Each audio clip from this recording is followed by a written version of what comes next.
Hello everyone, ওইস কিচেনের পক্ষ থেকে সকলকে জানাচ্ছি স্বাগতম। আশা করছি সকলে ভালো আছেন। আজকের আয়োজনে নিয়ে চলে আসলাম একটি সাদামাটা রেসিপি। আজকে তৈরি করে দেখাবো করলা দিয়ে চিংড়ি মাছ রান্না। তাহলে চলুন মূল পর্বে যাওয়া যাক।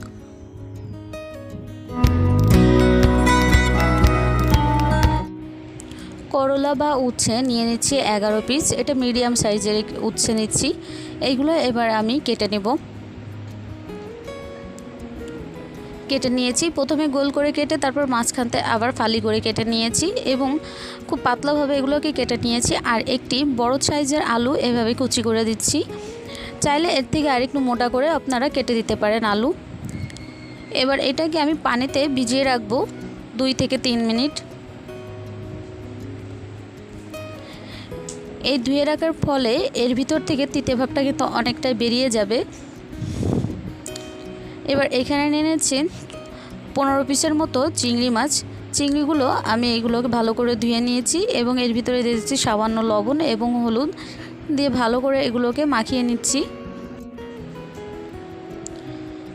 মাখানো হয়ে গেলে চুলায় প্যান বসিয়ে এতে দিয়ে দেব পরিমাণ মতো তেল।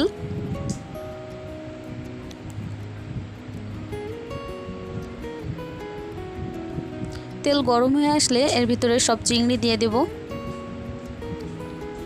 এটাকে হালকা ফ্রাই করে নেব।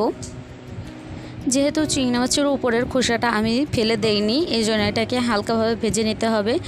বেশি ভেজে নিলে উপরের অংশ ড্রাই হয়ে যাবে এবং বেশি মুচমুচে হয়ে যাবে। ভাজা হয়ে গেছে, এবার এটাকে আমি তুলে নিচ্ছি একটি পাত্রে। এবার উচ্ছেগুলো পানির ভিতরে রেখে এইভাবে ভালোভাবে চেপে ধুয়ে নেব। এই পানি ফেলে দিয়েও অন্তত 3 থেকে 4 বার আমি পানি বদলে বদলে এইভাবে ধুয়ে নেব।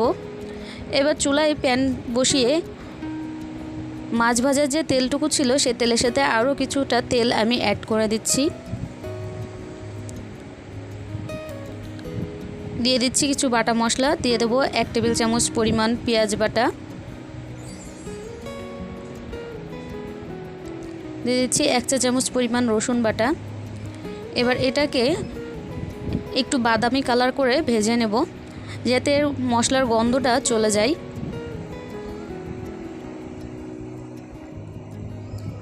এরপর দিয়ে দিচ্ছি 1 চা চামচ পরিমাণ রসুন কুচি। সামান্য একটু পানি দিয়ে দিচ্ছি যাতে মশলাগুলো একদমই পুড়ে না যায়। এই পেঁয়াজটা ব্রাউন কালারের জন্য তরকারির কালারটা কিন্তু অনেক সুন্দর হবে। এরপর এর ভিতরে দিয়ে দিচ্ছি 1/2 কাপ পরিমাণ পেঁয়াজ কুচি। এখানে পেঁয়াজ বাটা এবং পেঁয়াজ কুচি, রসুন বাটা, রসুন কুচি দুইটাই ব্যবহার করতে হবে। আর দিয়ে দিচ্ছি 4টা কাঁচামরিচ ফালি করে কেটে দিচ্ছি।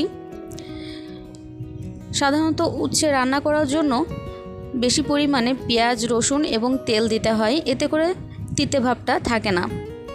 আর ভালোভাবে পানি দিয়ে ধুয়ে নিলে তিতে ভাবটা অনেকটাই চলে যায়। এজন্য রান্নার শেষে এগুলো কোনোভাবেই কিন্তু তিতে হয় না। অনেকে আছেন উস্তে পছন্দ করেন না তিতে ভাবের জন্য, কিন্তু এইভাবে রান্না করে দেখুন একটুও তিতে লাগবে না। এবার উস্তেগুলো আমি দিয়ে দিচ্ছি। দিয়ে তেলের সাথে খুব ভালোভাবে উস্তেগুলোকে নাড়াচাড়া করে দেব। কিছুক্ষণ এটা মশলা এবং তেলের সাথে একটু ভেজে নিতে হবে। ভাজা হয়ে গেলে এবার এর ভিতরে দিয়ে দিচ্ছি আমি 1.5 চা চামচ পরিমাণ হলুদের গুঁড়ো। আর দিয়ে দেবো স্বাদ মতো লবণ। এবার এটাকে আবারও খুব ভালোভাবে নাড়াচাড়া করে নেব। কোনো এক সময় এই করলাই আমার অপছন্দের তালিকার একটি তরকারি ছিল, কিন্তু এখন সেই করলাই আমার অনেক বেশি ভালো লাগে। কারণ এভাবে রান্না করলে একটুও তিতে থাকে না, এটা স্বাদও হয় অনেক বেশি। কেউ যদি মাছ ছাড়াও রান্না করতে চান তবে শুধু ঝোলও কিন্তু এটা তৈরি করতে পারেন, সেটা খেতেও কিন্তু অনেক বেশি ভালো লাগবে। লবণ হলুদের সাথে ভালো করে মিক্সড করে নেওয়ার পরে এর ভিতরে দিয়ে দেব পানি। পরিমাণ মতো পানি এখানে অ্যাড করে দিচ্ছি।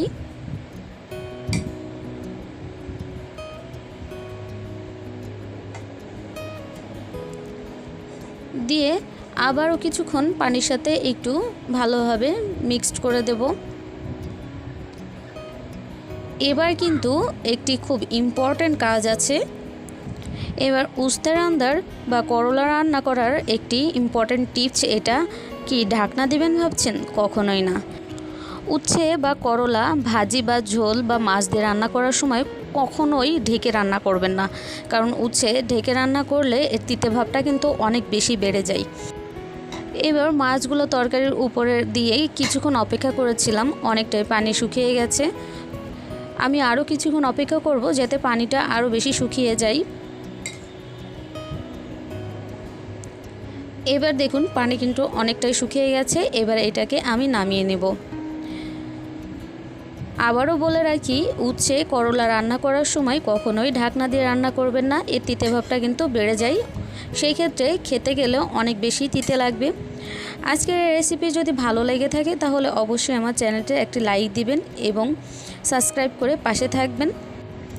আজকের আয়োজনে এখানে শেষ করছি। সকলে সুস্থ থাকবেন, ভালো থাকবেন। দেখা হবে অন্য কোনো রেসিপিতে। সকলকে আল্লাহ হাফেজ।